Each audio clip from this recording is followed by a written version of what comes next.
We are delighted to have here the Assistant Secretary of State, who is a furniture mechanic,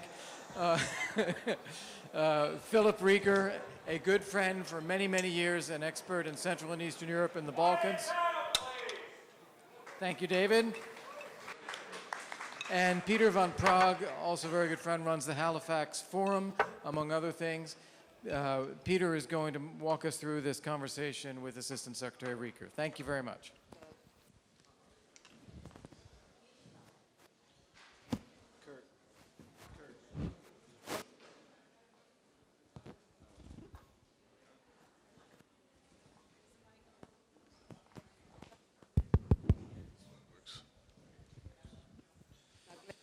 Thank you very much, Kurt, for the microphone and for putting this together. I wanted to start by thanking Mrs. Cindy McCain for her leadership in contributing to building a world filled with human dignity. I want to salute Senator John McCain, who, as Cindy said last night, is likely in the room, for his leadership and his legacy all around the world. But today we are talking about his legacy in this country, in Georgia. What Senator McCain understood and what Senator McCain taught all of us and people around the world is that foreign policy, security policy, like all public policy, is about people. And what he understood through his visits to this country, to Georgia, is that the people of Georgia, as much as any people in the world, are committed to freedom, democracy, human dignity, and independence. And that despite some of the detailed conversations that we're going to have this weekend about Georgia and its politics, its internal politics,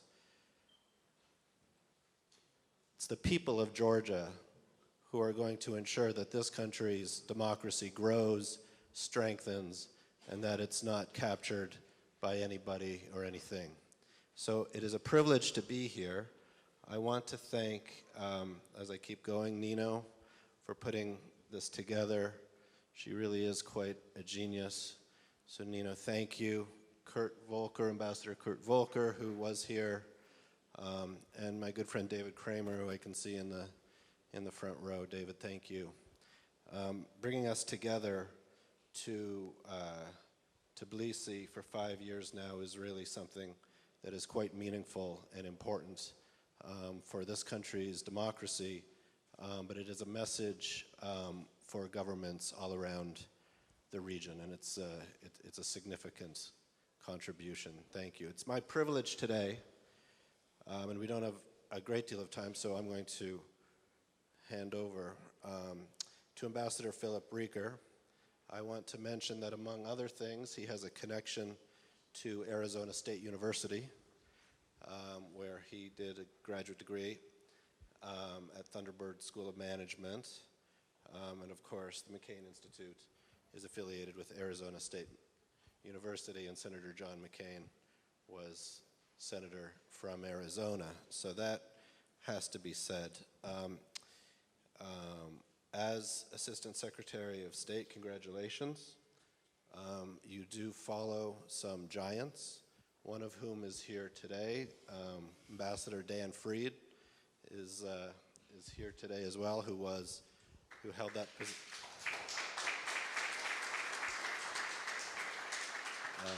And maybe we can ask him to ask you some questions. He does not hesitate to ask I questions. know that's true.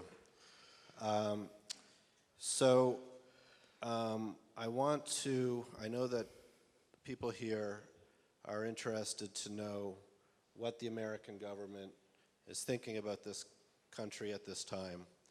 And so we are going to give you the opportunity to explain that. And the first question I'll ask you Secretary Reeker, is why is Georgia interesting to the United States of America? Well, first of all, thank you, Peter. It's really a great delight and honor for me to be here. I did get the memo about the haircut.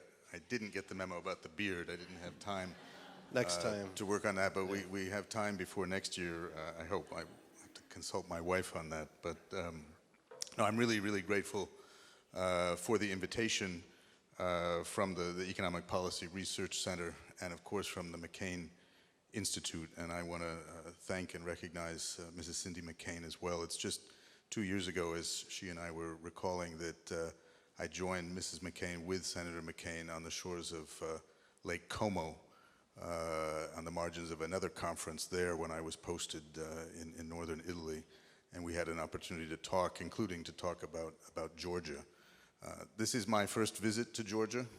It's been something I've wanted to do for a long time. I was scheduled a couple of times to come here from U.S. European Command, where I was posted as the civilian deputy commander under General Scaparrotti until I got a fateful phone call some 5-6 months ago from Secretary Pompeo saying, hey, we've got a different job for you. As my military colleague said, I was re-vectored and sent back to Washington to take over for Wes Mitchell, who I know was here with you last year. As they say, Georgia's been on my mind. And so I'm glad to have this opportunity to get here, and it was perfect timing with this conference. Before we get further into our conversation, I do want to address one particular issue, and I had a chance to talk to some in the press yesterday, and that is to stress our concern, the U.S. concern, about the recent borderization, the resumption of construction, of fencing, and other elements and actions along the administrative boundary line with South Ossetia. A number of us visited there yesterday, and the buildup of Russian troops along that ABL is an escalatory development that prompted us in a formal statement from Washington, as well as in comments we've been making, to call upon Russia to use all channels to prevent further escalation of this. As you know, the United States stands with Georgia in the face of ongoing Russian aggression, and we will always support Georgian sovereignty, territorial integrity within its internationally recognized borders. And so that's a fundamental fact of our policy, what we've supported for a long time. More broadly, of course, the United States, I think, it can easily be said, has been Georgia's best friend, a country that's in a tough neighborhood, but in Georgia we see people, again, your focus on the people, who we believe share with us a common set of values, a Western orientation, and that's why we have, since Georgia's independence, supported this country, and we're very grateful to the support we've had often from Georgia. But if you look at our broader context for this and read the national security strategy, which defines what we focus on in terms of implementing U.S. foreign policy, and of course that includes our security policy, our military approach, our defense strategy as well. It is focused on the reemergence of great power competition. And there is nowhere in the world more illustrative of this than here in the Caucasus. Georgia finds itself the target of destabilizing Russian actions, malign behavior and intent, and the greater Caucasus also faces the increasing economic influence, often also with negative consequences from China as well. And so I can remember over a decade ago when I was posted in Iraq and working very closely with the command there and the important role that our Georgian partners were playing, the Georgian military having the second largest military presence with us in Iraq.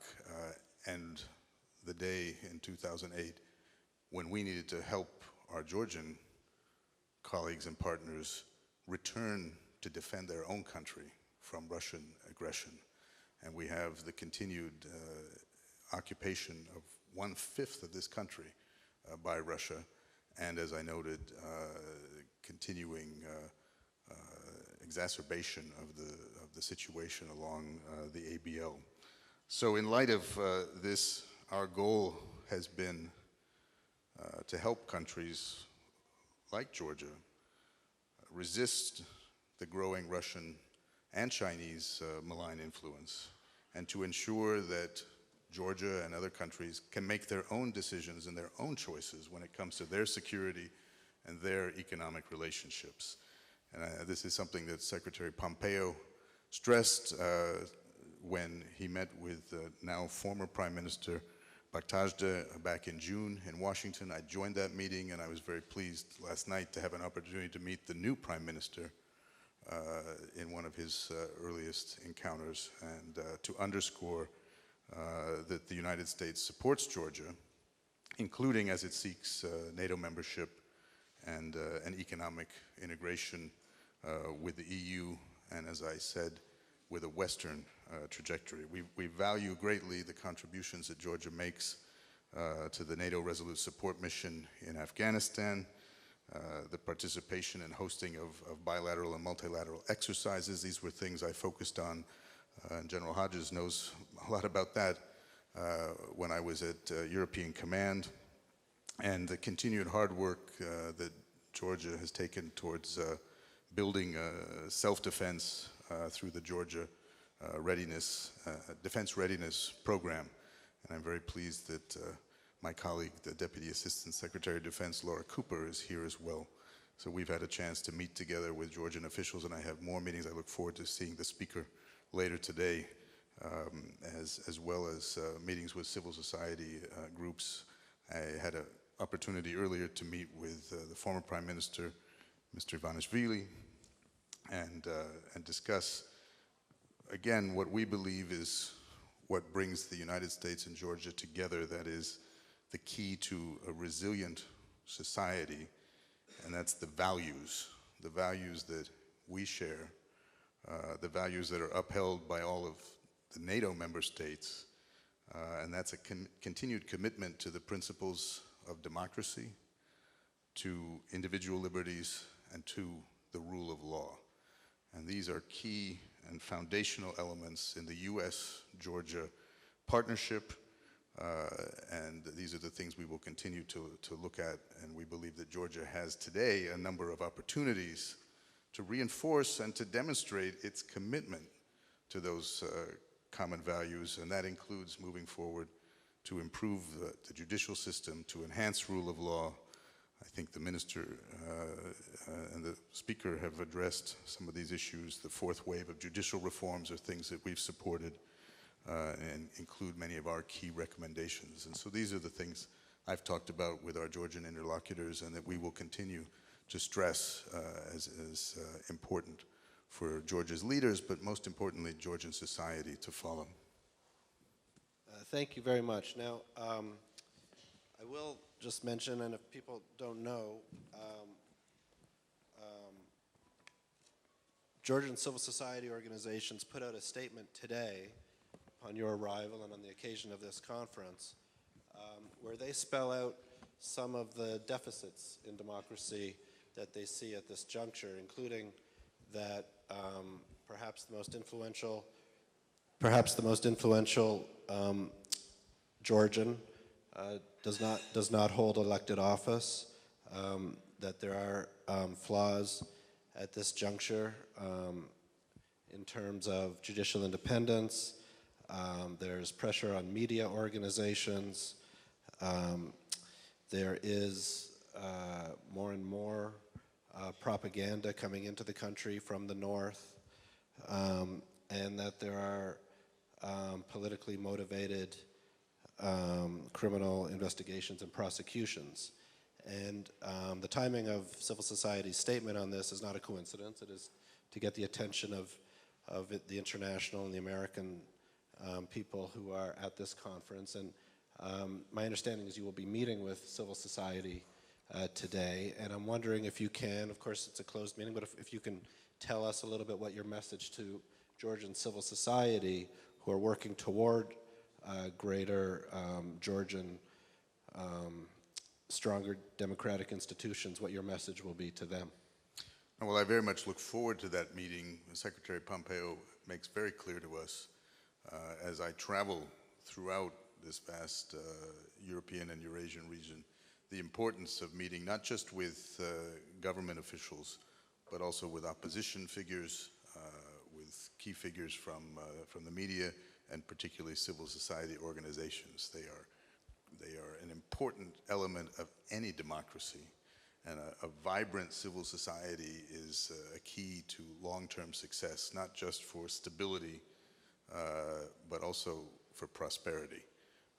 I think history shows us that any society, any nation that has a deficit in civil society and the active role of a free and independent media and organizations that can criticize government is absolutely fundamental to the success of that nation, and without it, the nation will not thrive. So my message will be the same one I give to party leaders, to current officials, and very much publicly, is that we believe Georgia must continue to move forward to ensure a political environment that is conducive to pluralism in civil society, that political participation is fundamental, that a free and independent media,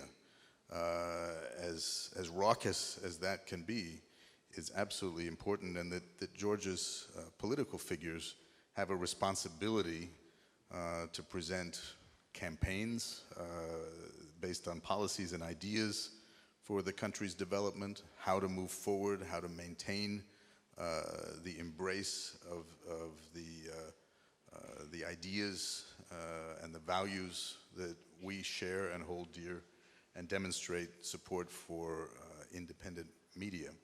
And we will continue to stress those things as important, sometimes difficult, but not to be seen as threats. They are, in fact, vital to the society, and they will make any democracy stronger. And Georgia has an opportunity coming into 2020 with a new election ahead, a year from now, a new proportional representation, which we think will give greater possibility for stronger democracy in Georgia, and to take into account the criticisms and points from earlier elections.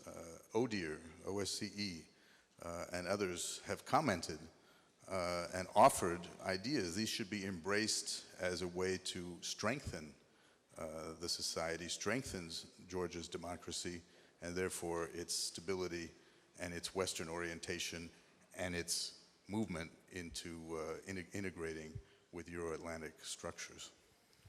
Terrific, thank you. I'm going to open it up for questions. Yes, right here, and let me just see if there's other hands. Maybe we'll take a couple of questions. There's one right here, and then Dan Fried, of course. So right here. Yep.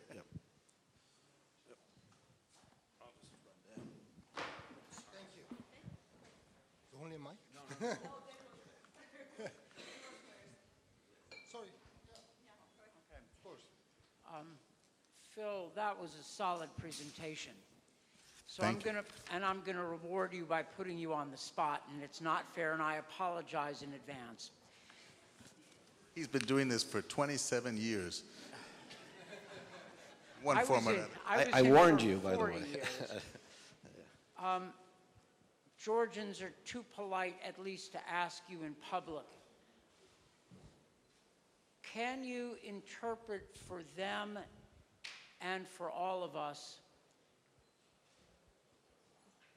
your sense of the West's continued commitment to advance freedom and to embrace countries like Georgia, the commitment of the West, given the current divisions and debate, and I have to say this, the commitment of the United States, and I'll say it, under President Trump to do the same. And this is with full recognition that what you said is pretty much the message I would have given were I in your place here today. But can you elaborate, because there is, whether the Georgians are going to say so publicly or not, those questions? No, thank you, Dan. And let me just start by saying I'm here today on the order and instruction of Secretary Pompeo to underscore exactly that. We believe that Georgia and the Georgian people have no better friend than the United States of America and the American people. We have fought together for common cause right now ongoing in Afghanistan. We've developed a strong partnership in so many areas, and we want to see that partnership flourish even more. We want to work together as friends, as partners, and ultimately as allies. And I think those who have questioned the U.S. commitment to the transatlantic ideal need to really look at the facts. It's important sometimes to shake up the community on both sides of the Atlantic and across political divides as well, to really examine what it is we share 70 years, 75 years after the end of World War II, when the great minds in America looked across the Atlantic and realized it was important to build a set of institutions so that we could ultimately prevent another catastrophic war like we had in the Second World War.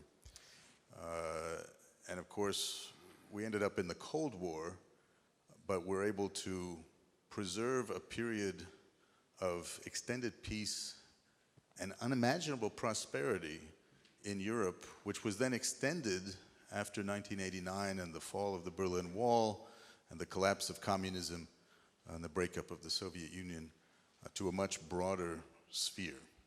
And again, that's founded fundamentally in shared values.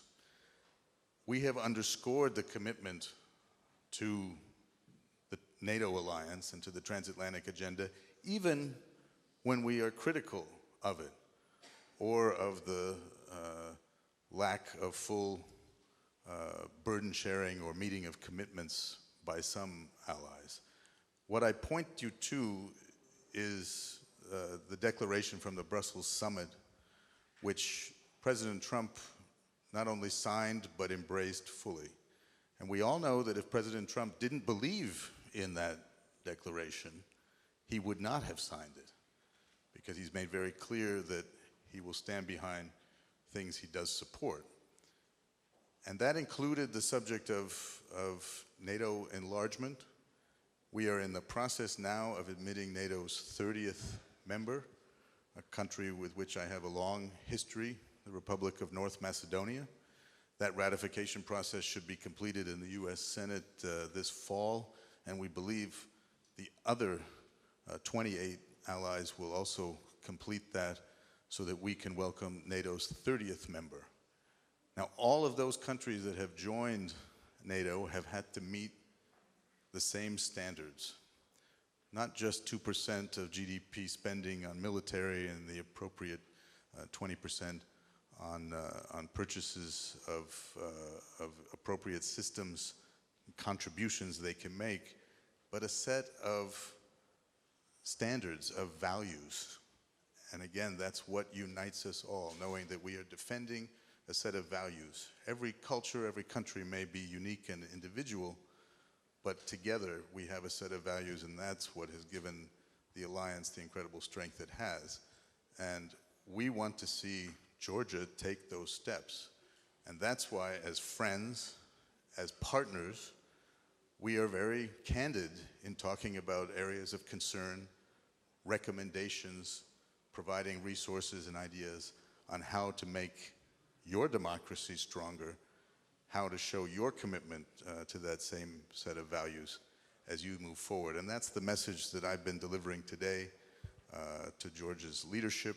I'll have an opportunity to talk to those in political opposition, to civil society, and I really appreciated the chance to be here to discuss with those at this forum. And again, thank you for the invitation and for hosting me. Thank you. I think we have time for 2 questions, and I'll take them together. There's just this gentleman, and if there's, and in the second row in the blue. Part of Georgia's Reforms Associates. Importance of the implementation of Anaklia deep sea port cannot be overestimated. You said, sir, that you were present during the meeting of Georgia's now former Prime Minister and Secretary Pompeo. It was Secretary Pompeo who urged the Georgian authorities to complete the port project in order to prevent the country from falling prey to Russian or Chinese economic influence. And indeed, it is Russia who does not want to see this project implemented. As it seems to us, unfortunately, the implementation of the project might be in jeopardy and at risk. Sorry, perhaps I misheard, but you said that you already met with the new Prime Minister of Georgia, and either you are going to meet Mr. Ivanishvili or you've met already. So what's your current take?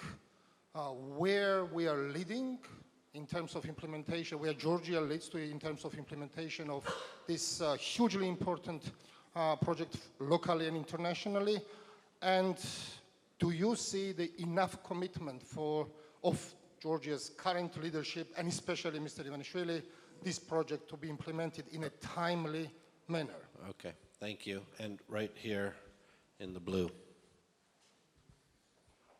I'm not necessarily in blue, but nevertheless. Well, it's a beautiful Yeah. color, whatever Thank you very call much. I it. know, It is. it's just, I don't have the blues anyway. Turkish ambassador in Tbilisi, Ceren Yazgan. My question is, I'll follow the line and put you a bit on the spot, since we've got the opportunity of listening. Is this to a really, question about Georgia or a It's question about- about Turkey? It's about Georgia. And Okay, on the very Turkey good. part, I wait all of you to the panel where I'll be Or speaking. about Brexit. It's actually about the choices that Georgia has, and actually we're quite in competition for being the best friend of Georgia. They're friends of Georgia, which as the neighbor, we're not there, but we are a good neighbor of Georgia with no border problems, good trade, good military relations, politics. My question is, when the tourists from Russia are not coming, when money from Russia is not coming, when this tension, which the wonderful map which we start with, this borderization process continues to push Georgian politics. What do the friends of Georgia, we all are, do, and what we should be doing, and what the best friend of Georgia will be doing? Thank you. Thank you. Well, let me start with that, and we'll come back to Anaklia because they actually play in with each other. I think first and foremost, the Friends of Georgia, as the United States has right now, and over the past days, and frankly for more than 10 years, has got to be firm and vocal in our call for Russia to live up to its commitments under the 2008 ceasefire, but most importantly, to end their occupation of 20% of Georgian territory. But that includes, in the immediate case, calling upon Russia to take every measure to restrain this kind of escalation by the resumption of borderization, by fencing construction, all of these little activities that we are so familiar with that are done to create concern, to create nervousness directed by Moscow. I will be visiting Moscow soon, but our statements are very clear on that effect, and we would expect our neighbors, friends, allies, other friends of Georgia to make the same point. At the same time, it underscores the need for Georgia, for the people of Georgia, the political elements, the leadership, all to come together and strengthen the elements of this democracy that are what preserves Georgia's independence and will underscore its sovereignty and the importance of its territorial integrity and that important path to Euro-Atlantic institutions which can preserve not only security and stability, but the prosperity that the Georgian people so desire. The port project in Inaklia, I stand today exactly where Secretary Pompeo was in his statement last June when the then Prime Minister Baktaje visited. This is an important opportunity, a landmark, historic opportunity for Georgia, given its geography, given its rich tradition of trade, ingenuity, a smart and educated population that needs a port like that, that will benefit from a port like that, and a successful deal on this that involves the United States and other international investors and international financial institutions will send a signal that Georgia's economy and indeed Georgia's democracy are vibrant. It will send a signal to those who try to disrupt and derail Georgia's progress and Western orientation, and will open up vast new opportunities for Georgia, independent of Russian influence and indeed Chinese influence. And so I think this remains a historic opportunity. There is a calendar, timing to complete this project. Don't put this off. Use the opportunity, underscore the strength of the business and investment climate in Georgia, and make that message broad to all.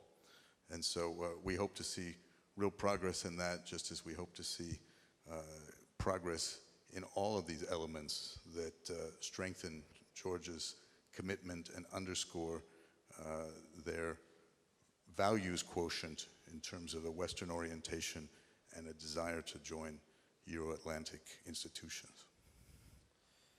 Assistant Secretary Phil Reeker, thank you very much for being here, and thank you for re-articulating American commitment to Georgia today. Thanks so much. Thanks, Peter, thanks.